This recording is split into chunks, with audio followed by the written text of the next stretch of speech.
And that brings us to our left wing mailbag topic today. So we've done this a couple times, but we are starting this as a segment. If you have any questions for us that you want us to answer, email us at leftwingpod.com. Is it the left wing? It's left wing. It's leftwingpod.com. I should have written that down. It's the email we use. But this question comes from Joe P. And he asked us because, there were a lot of people, in case you are unaware of the discourse, who said that both sides are the same, but both Kamala and Trump will be exactly the same when it comes to the issue of Gaza. So Joe P asks us, given Trump's announcement that he wishes to ethnically cleanse the entire population of Gaza and turn it into a U.S. colony, is it finally time for both sides, or just as bad as Gaza crowd, to admit that they were wrong? This was a very contentious issue in left-wing discourse, especially yesterday. And I have a lot of things to say about it. But before I do, I'd like to hear from you guys. Natalie, I'm sure you've seen some of this discourse going around. What's your thoughts on it? I think it's always easier to sit here when a Republican is in office and rage against the machine, so to speak, right, as a Democrat, because we can find fault much easier sometimes with the opposing party. But I was very outspoken against my frustrations with Kamala Harris and how she just refused to separate herself from Biden and his policies on Gaza. And I don't know if that would have changed the outcome of this election. I really don't. But I do think it would have made a dent in it. And I think, to TJ's point, even if we had lost, we could have lost with a sense of dignity. And lost with a sense of knowing we were on the right side of history by saying permanent ceasefire now, even if she would have just met people somewhere along that way vocally. But I will say this, and I'm sure people are going to disagree and push back. And this, once again, could be my idealism. I still think we would have had a better chance of finding a way forward here with a Harris administration versus a Trump one. I think there are no qualms to be had with what Trump's intentions are. And some people, I know what people have said. They're like, well, we're ripping off the Band-Aid faster this way. Under Harris, the same trajectory, but it would have just been slower. Maybe. But I think that still would have been worth playing out, because now I feel like this is so accelerated as in terms of what they're going to do. And it's very clear that there is no negotiating with a madman at all on this issue or any other issues.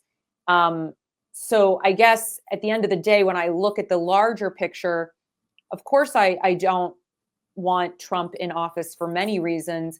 But when it comes to Gaza in particular, I knew this was what was going to happen immediately. I don't know if we would be having the same conversation if Harris was in office. And I would like to think that we may have been able to push her administration differently than that of Biden's, because there was already a lot of momentum. But the reality is, the reason she's not here is because nobody could get her to push during the election itself. So I guess I'm not giving you a very good answer. I'm just incredibly frustrated. And I will not go as far to say, though, that this is two sides of the exact same coin. I don't believe that to be true. But I also don't know how different it would be right now. But I don't think Netanyahu would be sitting next to her. I don't know.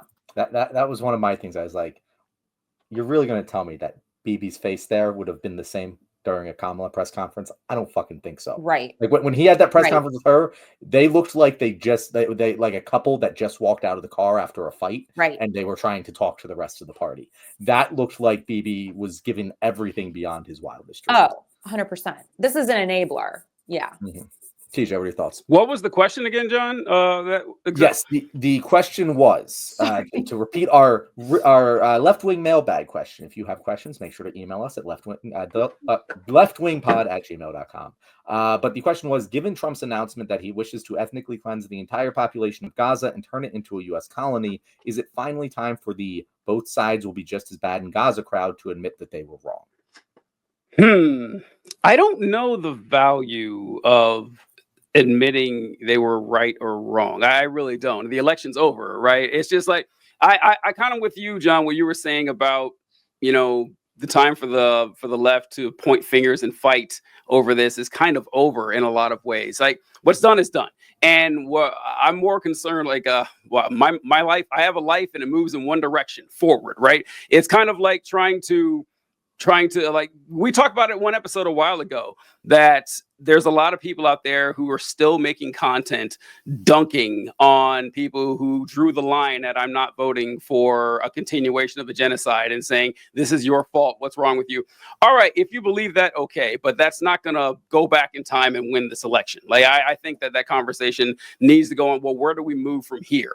And I think we know that, like Natalie was saying, choose the side that is against what's happening in Gaza right now. You might as well at this point, Democrats, right? You might as well. Well, what could you possibly have to lose now by saying, oh, wow, it's really important that we still support the IDF and Netanyahu and not really piss them off, because we did that. We did that, and look where it got us. I don't see the value in going back and saying, well, you guys were wrong about this and Gaza's gonna be destroyed anyway, because that's what they were saying, honestly, right? Mm-hmm. They were saying that if I vote for Trump, Gaza will be destroyed. And if I vote for Harris, Gaza will be destroyed, maybe a little bit later, but it will still happen. So I don't know if confronting them and saying, well, are you happy now? Because this is just what they predicted, right? Yeah. So first of all, I will say I'm interested to see, because there's I'm riding with Biden. I don't really care about Israel, but I'm going to go with him, Democrats. And then there's the dyed-in-the-wool Zionist Democrats. The ride with Biden guys are the ones dunking and saying, are you happy now? I haven't heard much from the dyed-in-the-wool Zionists in whether they're supporting Trump in this move, because they should be, according to their ideology. But also they're Democrats, so they can't. So I feel like they've been being quiet, or I don't necessarily follow them, so I don't know. I'm interested to hear. Anyway. I made 2 posts on Threads, and I'll put this up here, basically to check in on each camp here, and kind of make a statement critiquing each one. And I was interested to see the replies I got. As you can see from both of these ratios here, people were mad at both of the statements. But to the both sides of the same crowd, I said, not to dunk on the Biden and Trump are just as bad when it comes to Gaza people, because I don't think that discourse is very helpful. But I do think that those people should start admitting that they were wrong, so that they can retain credibility for their other positions, which tend to be correct. At the very least, I think these people should state publicly that what their line is and hold themselves accountable to that. Will it be when Trump puts American boots on the ground in Gaza, when he starts building the camps, when the last Palestinian has been removed from the territory? When will it become so bad that it's no longer plausible to assume Biden would have done it? And I felt like that was a pretty reasonable message, because I don't think it's useful to be dunking on these people right now. I have always maintained that the people who didn't vote for, I guess, Kamala because of Gaza, they are not the reason that Democrats lost. In fact, progressives, if you see my tweet up here, have voted at higher rates in basically all elections than liberal moderates. And the amount of Biden 2020 voters who did not vote outnumber the amount of Jill Stein voters by about 20-1. So the idea that these protest votes cost Democrats the election is just factually untrue. But they're still wrong. that they would have been equally bad. And I think that for their own plausibility, they should just admit that and not keep fighting that fight. But then I said, I better not see anyone who support. Oh, wow. I fucking suck at writing sometimes. I better not see any Biden supporters trying to dunk on the both sides of the same people right now. Biden's actions are very literally what got us to this point. Bibi played him like a fiddle, and Biden delivered everything he wanted on a silver platter. His actions, which you supported, are far more responsible for what Trump is about to do than all of the both sides of the same people combined. And it was very interesting that the clearly my statement towards the Biden supporters was far more hostile, but I got far more hostility in return from the both sides of the same people. And my message to everyone here is just cut the fucking hostility. I'm all for talking about our differences. I'm all for civic communication. I'm all for disagreeing. I disagree with people all the fucking time. It's one of my favorite things to do. But You disagree with yourself on your show. Exactly. But like the I've never been, as I said, I'm not one for like violence. I don't want conflict. I want construction. I want us to iron sharpens iron. I don't want us to try and destroy. And I feel like the left has tried to destroy itself very much. And that was the case when Biden was in charge, because yeah, we had to attack Biden. He was the one doing the bad things. But I do think that both sides of those people, and especially the hyper pro-Palestinian, I will not vote for the Democrat side, it just is strategically incorrect to be attacking liberals right now. It just isn't helpful. You can disagree. You should tell them when they're wrong. But to be hostile towards people that you need on our fucking side in order to survive this. But I think this is where the left falls down, because this was the issue I felt at the protest yesterday. And I said this to the one kid that we were talking about, the socialist movement, and he couldn't give me a definitive answer as to what their message was. Mm-hmm. And I said, this is the problem with us. If we're going to find a way forward here, we have to coalition build. And the purity tests have got to stop, because the three of us aren't always going to agree on every single point, on every single issue. So fucking what? You can't tell me all the Republicans agree with what Donald Trump's doing right now, but they're getting in line because they have a bigger vision of what they want to accomplish. I'm not saying it's good, but they have a bigger vision. I think what the issue on the left is, what is the vision? What is the vision for the left? I'm not even saying for the Democratic Party. Just what do we want? If we could just figure out three things that we all agree with, and I think our patron saint of healthcare, Luigi Mangione, was a good starting point, right? I think we all sort of agreed, yeah, fuck yeah, we want healthcare. Hell yeah. Okay, let's start there, because the purity tests are literally killing us, because what's happening too is you have people that I think want to speak up, that want to be a part of it, but they're just afraid to. And so they shrink back and they don't contribute out of fear. And the paralysis of having to do everything perfect, in the movement is what's preventing us from moving forward. I think we need to be comfortable with being a little messy, and we're not. Mm-hmm. Yeah. We have to. The vision thing, unfortunately, that has to happen organically. That's the unfortunate part about it. And it's easier for the Republicans because their vision is like united, but more ethereal. They want a Christian society, whatever the hell that means. They want things to look like they were in the past. Yeah, no, TJ, they want a Christian society that does not follow the teachings of Jesus Christ. Thank you. Thank you. Let's be real clear. Yeah. I have no issues with Jesus. I have a lot of problems with his followers, though. Oh, I've got plenty of issues with Jesus, but that's a different episode. We have a different episode altogether. But it's that this is the problem. This is where our academic leanings kind of get in the way here. That Republicans are kind of dumb. It's okay to say that now. There's no election going on. We're not trying to win over anyone's votes, right? So they're not intelligent, especially well informed. So you see them rallying against communism, socialism. They hate it. They can't stand it. Couldn't tell you what it is for $1 million. No chance. But so when we're putting our ideas out there, John said this, I think you said this, John, it was brilliant. We need an enemy. And that's something that Kamala Harris and Joe Biden didn't do a good job, pushing through. We all knew Trump was the enemy, all right? But hey, the billionaire class are not our friends, or is not our friend, right? Now, no matter Mark Cuban or whoever, gives money, no, fuck billionaires. And it's not looking good that the new DNC chair was up there saying, hey, they're a good billionaire. Oh, thank you. Sorry. No. It's they're a good billionaires. We need them. That's going to cripple the movement.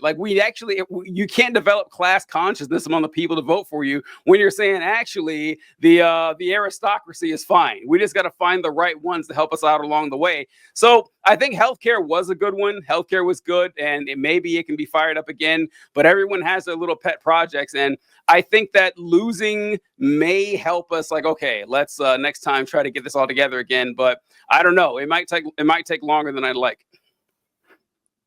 Okay. Go ahead, John. Yes, I was going to ask another. Oh no, go ahead and ask another question. I was just going to say to your thing where we need an enemy, because Natalie, I mentioned this to you last time you were on the show with Nick about how I've been like doing this politics is pro wrestling thing, and I teasing that video. It is coming. I'm almost done writing the script, but the thing that Donald Trump is, he is not a villain. He is a heel. He is someone that you enjoy hating. What is he? He's a heel. So a heel. Okay. A heel, yeah. So I thought you said hero, and I was like, I know I misheard him. I know I did. So in pro wrestling, you have the villain people like to hate, and like the people who have embodied this that you're probably more familiar with, not in pro wrestling, but like Muhammad Ali was a heel. Conor McGregor is a heel. Tom Brady is a heel. You know, people love to root against the Patriots, but we were all glad Tom Brady was in the league. It made the sport a better place. Whereas a villain is someone you want out. This is a bad person. You want them out. And Democrats have always treated Donald Trump as a heel. And rightfully so. He is a clown. It's easy to make fun of him. It's enjoyable to talk about him and clown on him. And during the first term, he didn't really do enough damage to warrant anything else. But he has become a villain, and they're still treating him like a heel. And you can't unite around hatred of a heel long term, because you do want him to continue being there. You show up to his fight because you want to see him lose. You don't want him to leave entirely. You want to see him keep getting hit in the face. But you need a villain that you energize your base to go out there and attack. And that is not what the Democrats have failed at that entirely. And they've allowed the heel to take over. And to them, it's like, oh, well, we can now fundraise around the heel again. It's like, nope, that's not going to win anymore. See, I think that's too bad. I think that's where my problem was, you guys, from the get-go. I never treated him like a heel. I always felt he was a villain. I always took the threat of Trump seriously. And literally people online, my friends, they would make fun of me about it. Oh, he's ridiculous. No, he's a real threat. He's a real threat. And I get frustrated because I'm going to push back. He did a ton of damage the first time around, including setting us up for everything that we've experienced now with reproductive rights. Like women do not have equal rights in this country anymore. Full stop. That is fucking insane to me that wasn't enough, right? And so, and I blame men. I do. I blame men because you guys are mostly in power and you didn't rally around that as an important issue that literally every other person that didn't look like you was dealing with.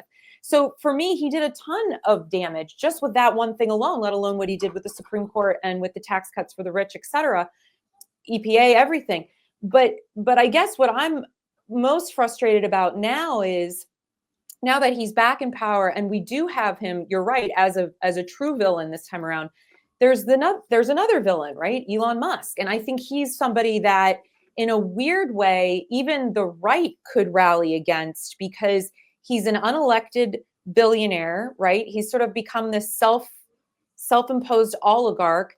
And there's tension, I think, there between him and Trump. I don't think that things are kumbaya behind the scenes. I do think that you put two massive egos in a ring together and someone's going to eventually pop someone off. And so I'm curious to see how that power dynamic is going to play out. But what I'm worried about more is how many people are still carrying water for not just Donald Trump, but now they're carrying water for Elon Musk.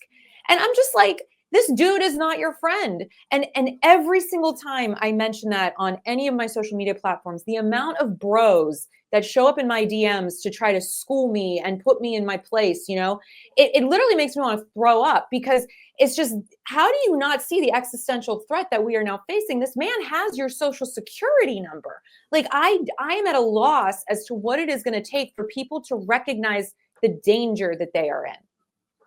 Yeah, Natalie, it's funny because, you just gave us spark notes of our show from Tuesday saying all of exactly that Elon Musk is a real villain, that those two egos cannot coexist for a long time. And he is the target that should be aimed for constantly because he's a massive weak link in Trump's armor. And once you take him down, he's not going down with the ship. He's kicking and dragging and bringing everyone down with him. So he is the target. And just to clarify what I said, he did do a ton of damage. Don't get me wrong. But the damage that he did in his first term was within the Overton window. And say what you will about what is acceptable in the Overton window. But I'm just saying about the public reaction to it was like, yeah, it's what I expect a Republican president to do, mostly. Which, like, yeah, they fucking suck. But it's not like 5-alarm fire. We need to, call the police that someone's coming to attack us. It's, yeah, he sucks like every Republican president. And that's kind of what his first term was, a little bit worse. And what we are seeing now is the 5-alarm fire. And people need but to I be disagree, because say that to a woman bleeding out in a parking lot because she couldn't get miscarriage support. Like, that's a 5-alarm fire. It's just because it didn't happen to men. That's all. No. I'm telling you, I'm not judging the difference, the severity. I'm saying the people's reaction. And no, but that's what I'm saying is that because because we are in a patriarchy, like that wasn't the 5-alarm fire that it should have been. That's where I get really frustrated, because to me, it's like, I don't understand how that wasn't enough. Yeah, I hear you. I really thought it would be like after 2022. I'm on this show saying, I'm pretty sure there's going to be a landslide because of Dobbs, and unfortunately, it wasn't. No. A couple things I want to talk about with what Natalie said, in that I say that it's unfortunate that the reality is Donald Trump will die a winner. I mean, I hate it as much as you guys do, but he's going to die knowing he won 2 presidential elections. He'll have the, eternal love of tens of millions of Americans, and he knows it. And that there's no time to, let him know how horrible he is, because the proof's in the pudding. Still time for Elon Musk. Still plenty of time. Elon Musk is like in his early 50s. There's plenty of time to destroy his reputation amongst the world. But I'm only partially sure about that, because Hugh Jass says something that's true. This is just like, it sucks. He stole my social security number, but at least he makes the libs cry. That encapsulates like a healthy. It's like a lot of people are thinking that on the Republican side. And I joke a lot about how the Republicans say they're against the elites, and they aren't in any way. Like, when we say elites, we usually almost always mean economic elites. That's what we're talking about. That's not what Republicans mean when they say elites. To them, Elon Musk, the richest man on earth, is not one of the elites. He's one of them. Your librarian, she's one of the elites. Like they see a completely different universe than we do. And with Natalie, you saying that the people that we have in the targets, you have the men in the targets for their support for Trump. The people I have in the target, Christians. That's it. I have them heavily in there. And I say this because usually when people say the folks that they go after that are, the primary tent poles for the Trump coalition, it'll be men or white people in general. That's what they'll go for. And yes, that's true. But I like my Christian argument. I know I sound like the bitter atheist here or whatever, but I'm just telling you guys the way it is. And let me pull this up here, talking about this, because so if you look at our usual suspects, the ones that always put Republicans in office every single fucking election, we're going to have up the top, we have men. So men voted at 55% of all men voted for Donald Trump. And white people voted. I'm actually surprised that split isn't greater. It genuinely surprised me that it's only a 10-point split. Only a 10-point split. Like, it seems like it should be worse than it actually is. But white people voted for Trump at 55%, kind of cringe. Men at 55%, white people at 57%. Now I want to jump down to religion. Religion in general. Where did it go here? Don't tell. Here it is. Okay. Christians. Protestant Christians and other Christian denominations, 63% for Donald Trump. That's not just white evangelicals. They're in the 80s, whatever. But your general Protestant Christians, 63%. Catholics, 59%. Both higher than like white people. So Christians get off the hook with this a lot. And I said, listen, you guys are the one claiming to have a one-on-one personal relationship with a triune deity who spoke reality into existence. And by the way, I'm on a first name basis with the guy's son, that you guys claim to have all this. And still he led you to supporting Donald Trump at greater rates than everybody else in the country. No one talks about this. No one talks about it. Like we still revere this death cult as if it's a positive to the nation. I think proof says otherwise, but I just wanted to throw that out there. I've got smoke for the Christians. That is our show, guys. Thank you for those of you who have watched our extra long extended edition of The Left Wing.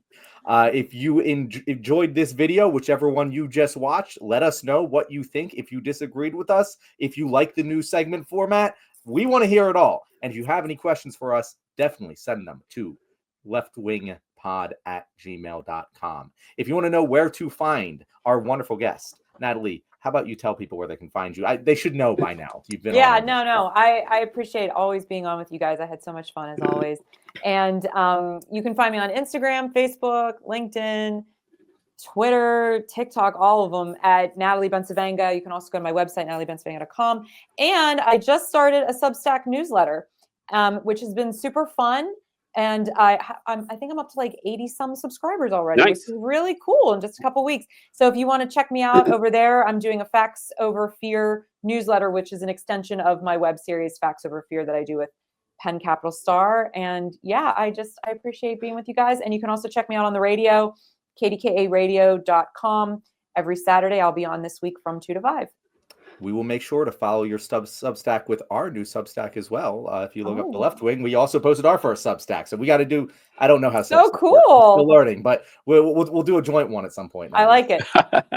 Thanks so much, Natalie. Folks, we do hope you appreciated our extra long extended edition of the Left Wing this episode. And if you joined us late and you want to catch John theorizing about the extra long capacity of John Fetterman's throat, be sure to check out our first segment. We'll see what we got there. Catch you guys later. All right. Good stuff. All right. Good game.